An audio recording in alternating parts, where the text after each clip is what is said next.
Hello friends, இன்னைக்கு நம்ம வீடியோவில் குவைத்லேருந்து வந்த மிக முக்கியமான அப்டேட் பற்றி பார்க்க போகிறோம். ஃப்ளைட் கேன்சல் பிரச்சனை, டிக்கெட் விலை அதிகரிச்சிருக்கு, விசா டிரான்ஸ்ஃபர் நல்ல தகவல், புதிய விசா வந்தவர்களுக்கு பெரிய அப்டேட்.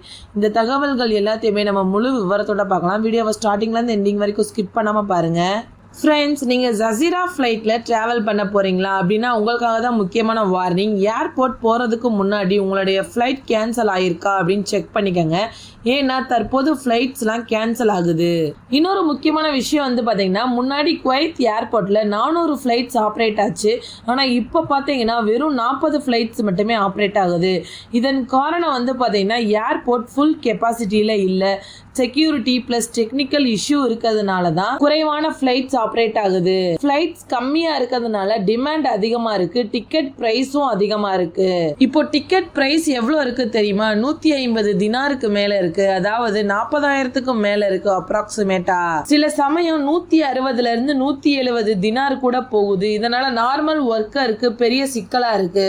இப்போ முக்கியமான கேள்வி பாத்தீங்கன்னா, புதிய விசால வந்தவங்க என்ன செய்யணும்ன்றது தான். பல பேருக்கு பிசிசி கம்ப்ளீட் ஆயிருக்கு, மெடிக்கல் கம்ப்ளீட் ஆயிருக்கு, ஸ்டாம்பிங் ரெடியா இருக்கு, ஆனா ஃப்ளைட்ஸ் ஸ்டாப்ல இருக்கு.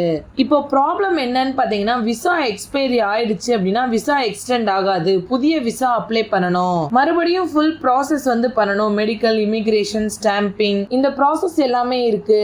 அப்ராக்சிமேட்டா இதோட காஸ்ட் பாத்தீங்கன்னா 7,000 இருந்து 10,000 வரைக்கும் ஆகும். ஃப்ரெண்ட்ஸ், யாராவது விசா எக்ஸ்டெண்ட் பண்ணி தரேன் அப்படின்னு சொன்னா நம்பாதீங்க, அது ஆக்சுவலா நியூ விசா தான். இன்னொரு முக்கியமான தகவல் பாத்தீங்கன்னா, மே 1 முதல் விசா மாற்றம் அனுமதிக்கப்பட்டிருக்கு.